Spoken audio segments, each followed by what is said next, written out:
The Book of Enoch was banned from the Bible. But what if I told you? Enoch didn't just write a book. He walked through heaven itself.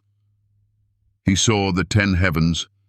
He saw the prison of the fallen angels, the watchers, crying out for mercy. He saw the tree of life, guarded by 300 angels, and a paradise flowing with rivers of milk, honey, and oil. He stood at the gates of Aravoth, the 10th heaven, where the face of God burns brighter than creation itself. Most people only know Genesis. But the story in the Book of Enoch takes us far beyond Eden, into realms no man has entered and returned, until now. Why was this journey hidden for centuries? What did Enoch really witness? And why did God show it all to a man, and not to angels? In this video, we'll reveal the full journey through the 10 heavens, as described in the ancient writings.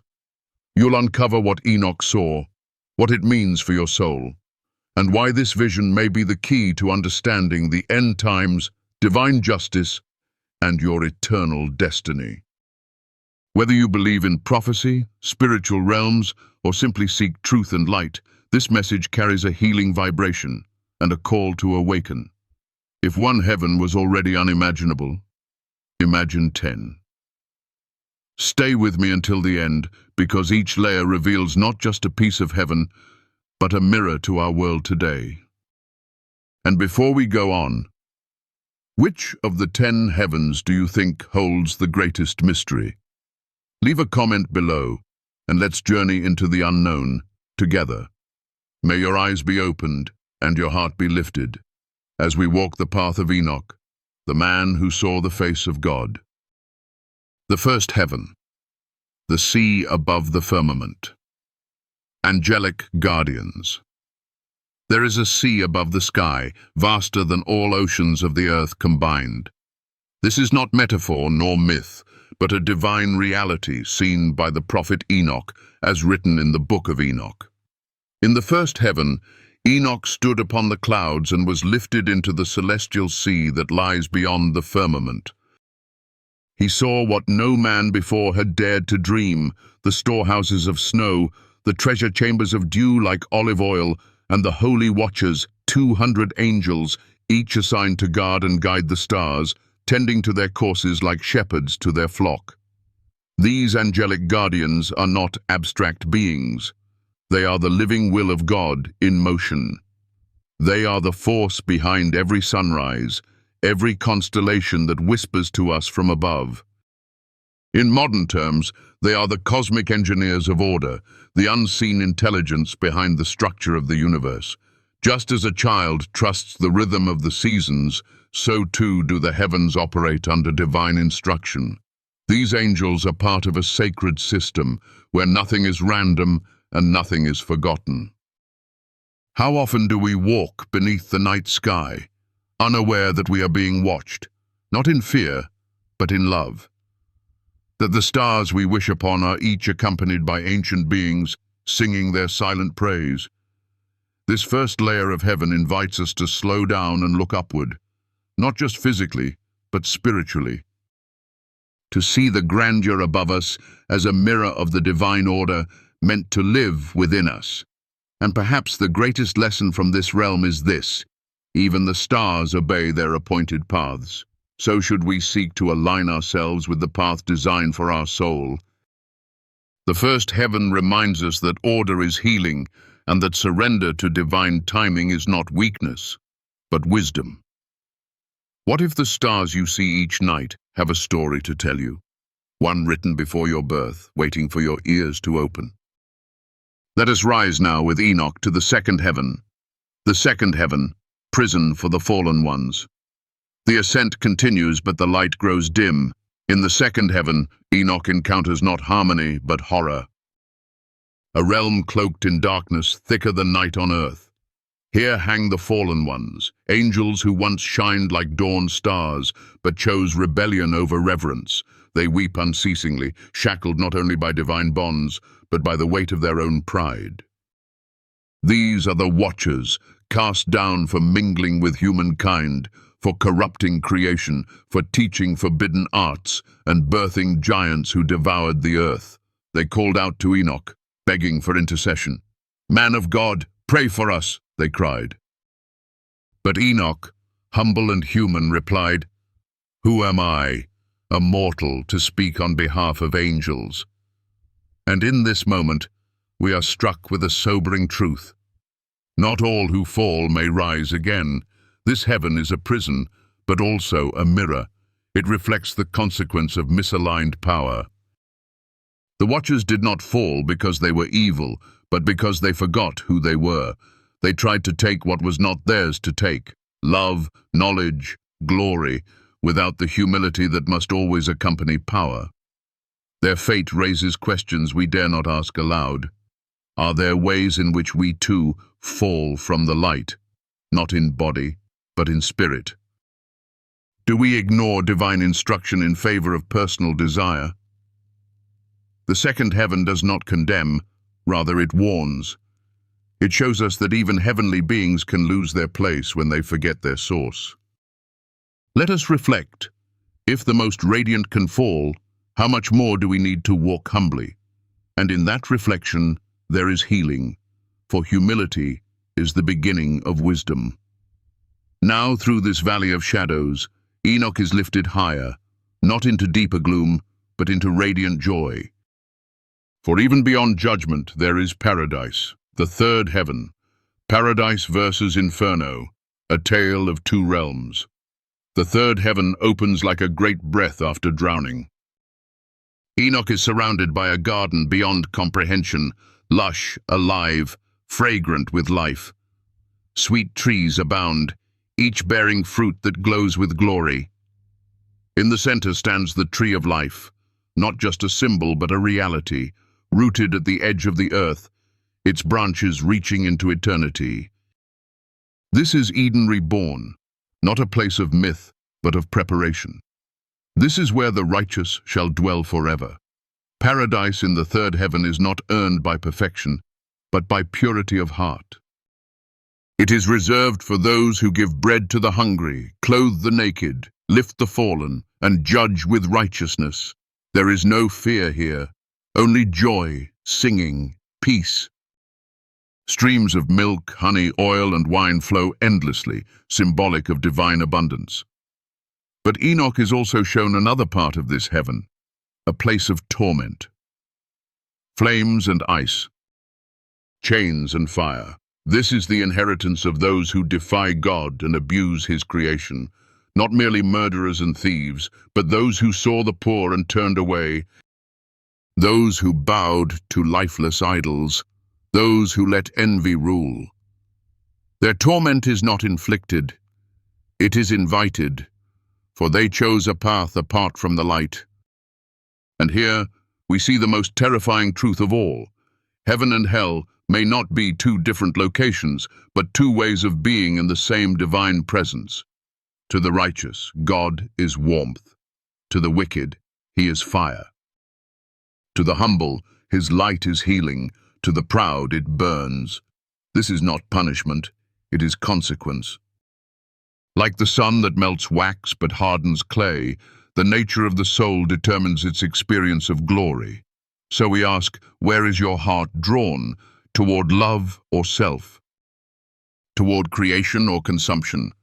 Toward mercy or control? Paradise is not far. It is within reach. But so too is the place of burning if we forget compassion. The third heaven teaches us this holy paradox, that love and justice are not opposites, but the same force through different lenses. Just as the garden and the furnace exist side by side, so too in us exist the seeds of both. Which will you water today? And with that choice lingering in the air like incense, Enoch is called upward again. He has seen the stars. He has heard the cries of the fallen. He has walked among trees of immortal fruit and flames of unending anguish. But the journey is not over. Beyond the garden lie mysteries greater still, mechanisms of light, time, and glory. Let us rise, for the heavens await. The fourth heaven, the machinery of time, sun, moon, and angelic physics. Above the trees of paradise and the flames of judgment, Enoch was taken higher, into a realm where time itself was visible. In the fourth heaven, he did not simply see stars or heavenly bodies, he saw the mechanics of time. He saw the circuits of the sun and moon, the rhythm of days and seasons, and the living forces appointed by God to guide them. These were not mindless cycles, they were acts of obedience. The sun, blazing with glory, was accompanied by 15,000 angels who attended its every move. It rose and set through 6 gates in the east and descended through 6 gates in the west, all by divine instruction. The Book of Enoch describes how every beam of sunlight, every phase of the moon, every shift of shadow is directed by a complex and sacred design. This wasn't poetry, it was purpose. Enoch saw phoenixes and other radiant beings assisting the sun's journey, their wings flashing like lightning, singing at dawn in praise of the light giver. These were the keepers of divine momentum, angelic physicists managing the sacred architecture of movement. This vision speaks to more than astronomy. It teaches us to regard time as holy. We do not merely pass through days, the days pass through us.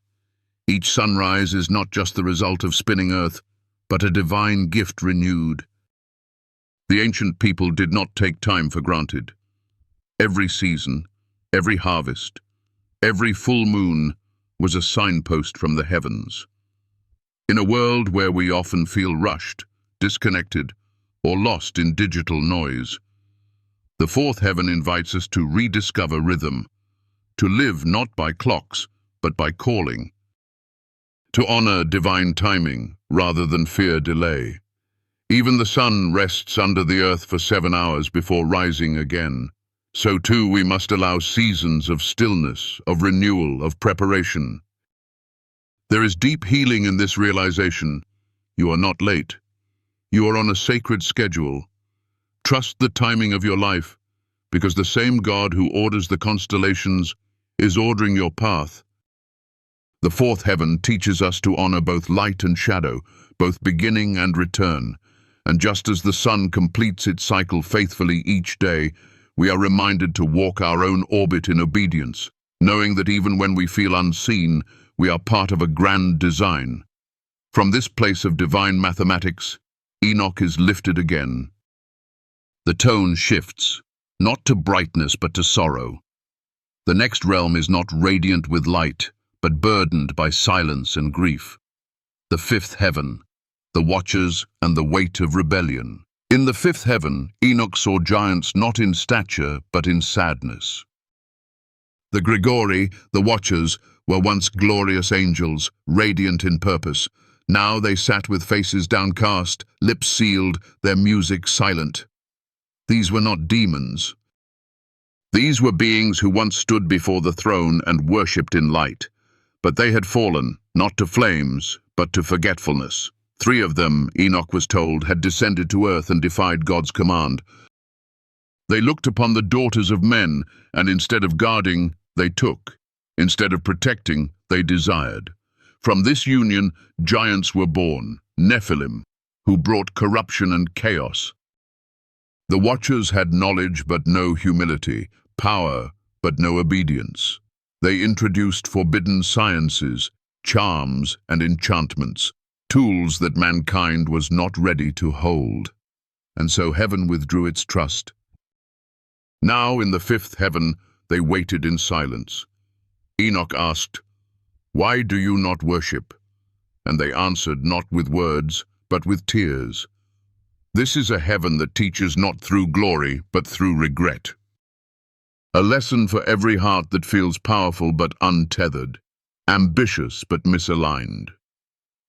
We all have moments when we believe we know better, when we step out of our assigned post, seeking what seems good, only to discover we were out of place. The watchers were not evil in the beginning. They were simply out of order, and heaven's harmony cannot bear dissonance for long. This realm is a mirror for every leader, every parent, every artist, every soul given influence. Will you use your power to build up or to break away? The most dangerous rebellion is not loud, it is subtle. It is when the gifted forget the giver. And yet, in this sorrow, there is still hope. Enoch speaks to them. He does not condemn, he reflects, and by doing so they remember their song. Trumpets sound, worship returns, even in the fallen the spark of heaven remains. Sometimes, the most sacred act is not perfection, but repentance. From this place of pain and praise, Enoch is drawn again upward. Now he enters a realm of brilliant governance, not of sorrow, but of service. A realm where order is written in light. The sixth heaven, the records of heaven. In the sixth heaven, there is no shadow, only clarity. Enoch saw 7 bands of radiant angels, each shining brighter than 1,000 suns. Their garments matched, their voices unified, their purpose unmistakable. These were the scribes of heaven, the keepers of truth, the watchers of history. Here, every deed, every breath, every intention of man is recorded. Not with malice, but with mercy. The angels write not to accuse, but to align. These are the celestial librarians who track the dance of time and the movements of the soul. They record when we forgive, when we fall, when we rise again. They keep the stories that no one else sees, the late-night prayers, the unseen kindness, the quiet choices to stay faithful. This realm also holds the angels of the natural world. Those assigned to rivers, oceans, harvests, and seeds. Every blade of grass, every drop of rain, every breeze is known and counted. Nothing in creation is random. Nothing in your life is forgotten. Among these luminous scribes are 6 phoenixes, 6 cherubim, and 6 six-winged ones, constantly singing before the footstool of the Lord. Their voices are not noise, they are nourishment. Their harmonies sustain reality. They do not sing because they must, but because truth moves them. The sixth heaven is a place of remembrance.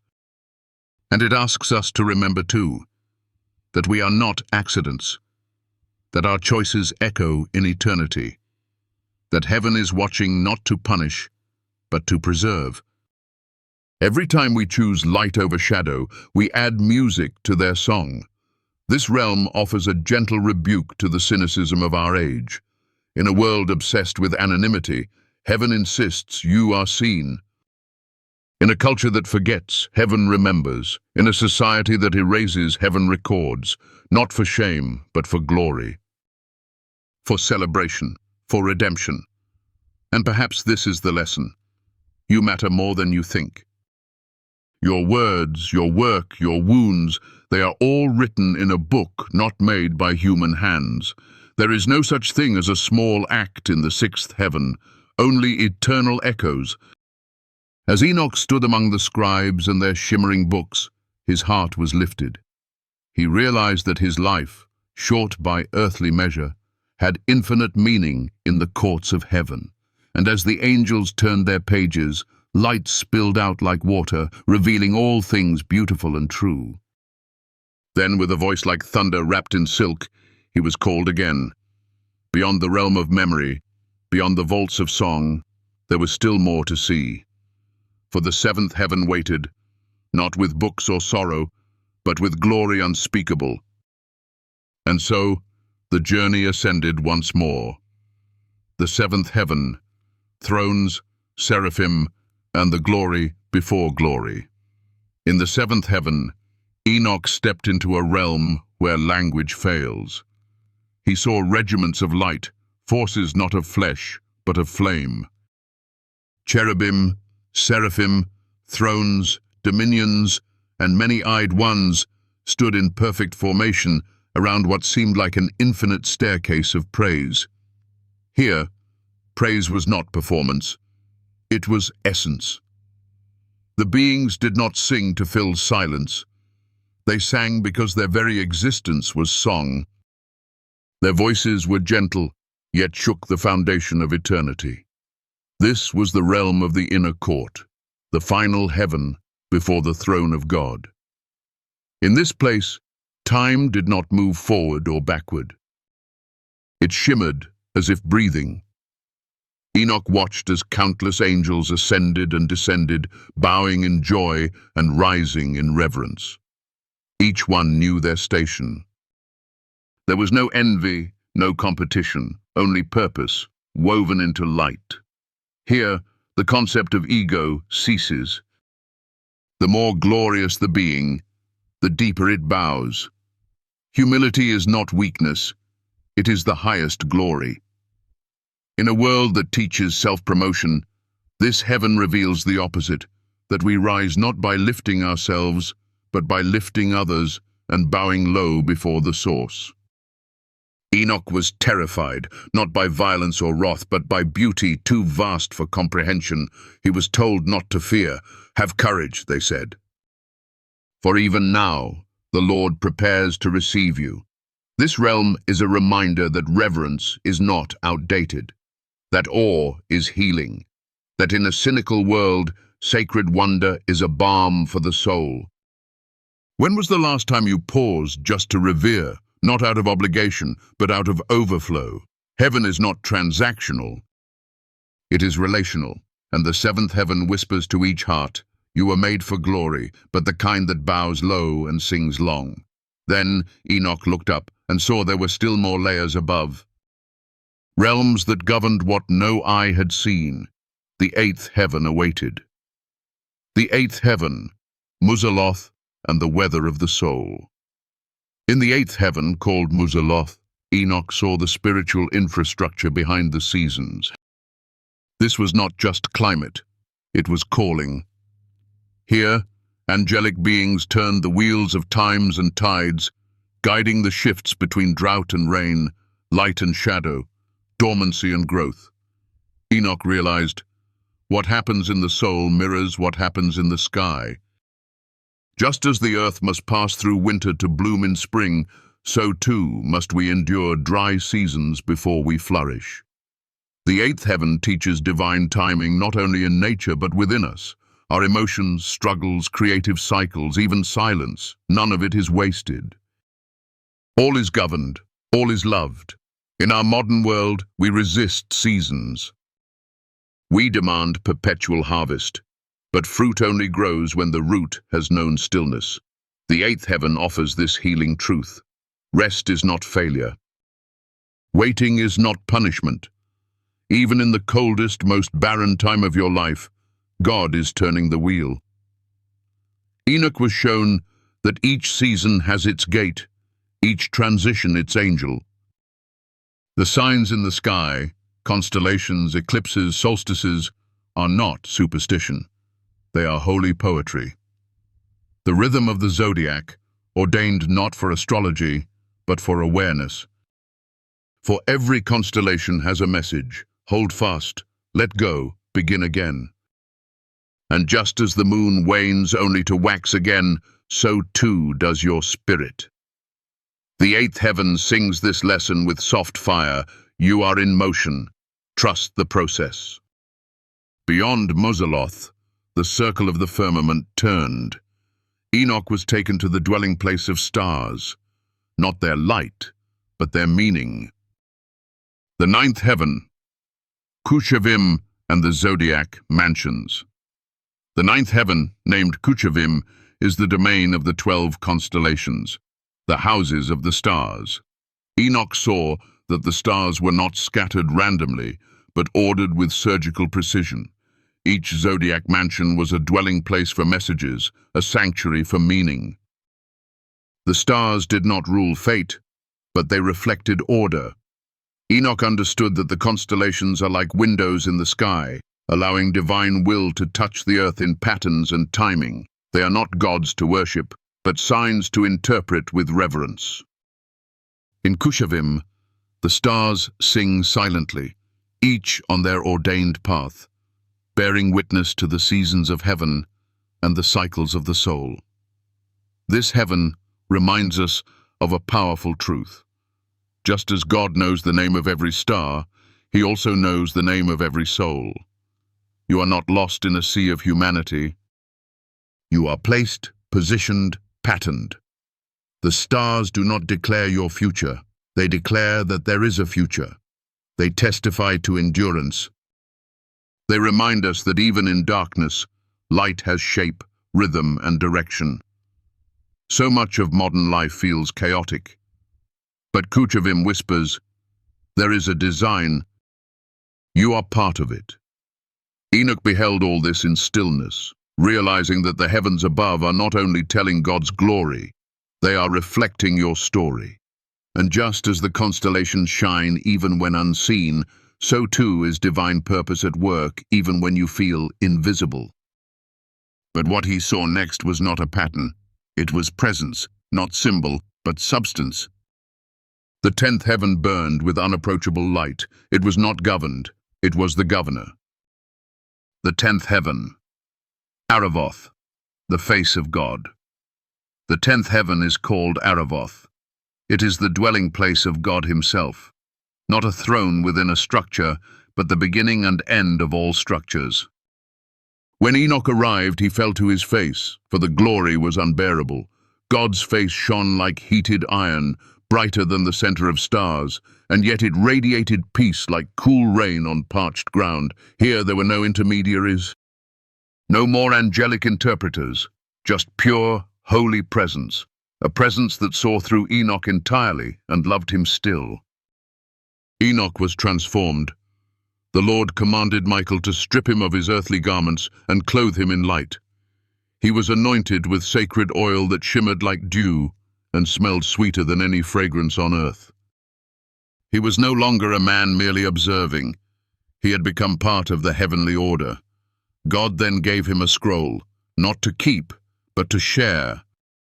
A record of the foundations of the universe, the paths of the winds, the language of all mankind, the eternal destinies of souls, the hidden things revealed. And the Lord said, to you I reveal what I have not told even my angels, for you have walked with me. Enoch was shown that before the sun rose for the first time, before even light was spoken, God moved alone among the invisible, creating from nothing, dreaming a world of form and breath and beauty.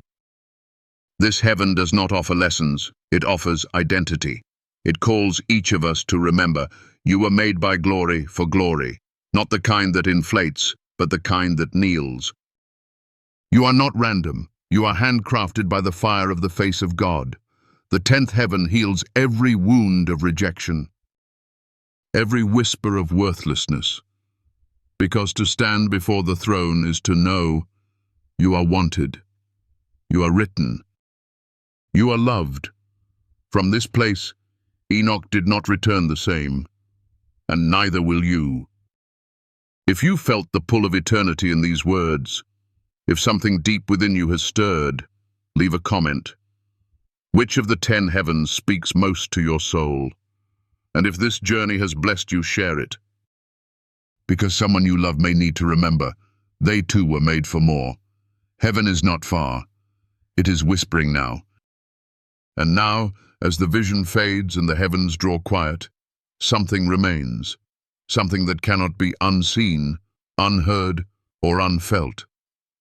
The journey of Enoch through the 10 heavens is more than ancient text, more than a tale buried in apocryphal writings. It is a mirror held up to every soul who has ever looked up at the night sky and wondered if there is more.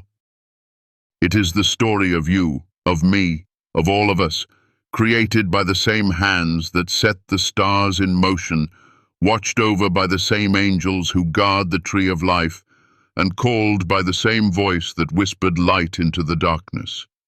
Maybe you came here for mystery, for insight into the Book of Enoch, for questions about the fallen angels, the watchers, the heavenly realms, the tree of life, or the face of God. Maybe you sought understanding about prophecy, the end times, or the hidden books of the Bible. But if your heart is stirred now, it's because the words touched more than your curiosity. They touched your essence. That deep part of you that has always known there is more, that you are more. Each heaven Enoch witnessed reveals something to us. The first heaven reminds us that even the stars obey. The second warns us of what happens when we don't. The third opens paradise to the righteous and flame to the proud. The fourth teaches time as a gift, not a curse. The fifth shows the sorrow of misused power. The sixth records every unseen act of grace. The seventh leads us to reverence beyond words. The eighth reminds us that every season, even pain, has purpose. The ninth sings of divine design. And the 10th, oh, the 10th, is love made visible. If your soul felt seen at any point in this video, if a part of you remembered something ancient and holy, let that be your sign. Not from me, from heaven. You are not wandering aimlessly. You are walking a path designed long before you were born. You were never forgotten. You were written into the scrolls of angels, and perhaps this moment right here was always meant to find you. So I ask, with a full and humble heart, what did you feel in the 10th heaven? What was the one truth that lit up your spirit? Share your reflection below. Not just for me, for others who are walking this road beside you in silence, waiting for someone to say, I see it too. And if this video brought you peace, clarity, or even just a breath of light in a heavy day, if you felt the presence of something divine speaking through the words, I invite you gently to give back a little of that light. A like, a comment, a subscription, they are more than digital clicks. They are echoes that tell the algorithm of this world. People still seek God, still crave truth, still believe in sacred stories. If you feel called to go even deeper with me, to continue exploring these mysteries of faith, the unseen realm, the ancient texts, and the eternal heart of God, I welcome you with open arms into this growing circle of light. And if in any moment your heart said, yes, this nourished me, and if you wish to send a small ripple of support to keep this flame burning, to help me keep sharing words that heal, that stir, that point home, know that every offering of energy, no matter how small, is precious beyond measure. It is the kind of unseen grace the angels in the 6th heaven write down in gold. You have no idea how much it means to me and to those still searching in the dark. We live in a world flooded with noise, but when voices rise that speak light, they become a refuge. That is what I hope this space becomes for you. Not just a channel, but a sanctuary. A quiet upper room where we gather not in performance but in presence, where the mysteries of heaven are not distant but near, closer than your breath. Thank you for walking this path with me today. Thank you for opening your heart to the 10 heavens. Thank you for letting these ancient truths find a new home inside you. And if one day someone asks you why you believe, perhaps you'll smile and say, because I once saw heaven through Enoch's eyes, and it changed me. From the first gate of sunrise to the fire-bright face of God, may you carry the memory of this journey with gentleness. May you trust the sacred rhythm of your life. May you walk with courage, with kindness, with your soul lifted by what you now know is possible. If this video held value for your soul, if it helped you find light in a dark hour, I invite you to support this space in the way your heart feels called. Even the smallest spark helps keep the flame alive. From the depths of my spirit, thank you, truly thank you. May your path be guided by peace, and may your name be known in the heavens. Shalom.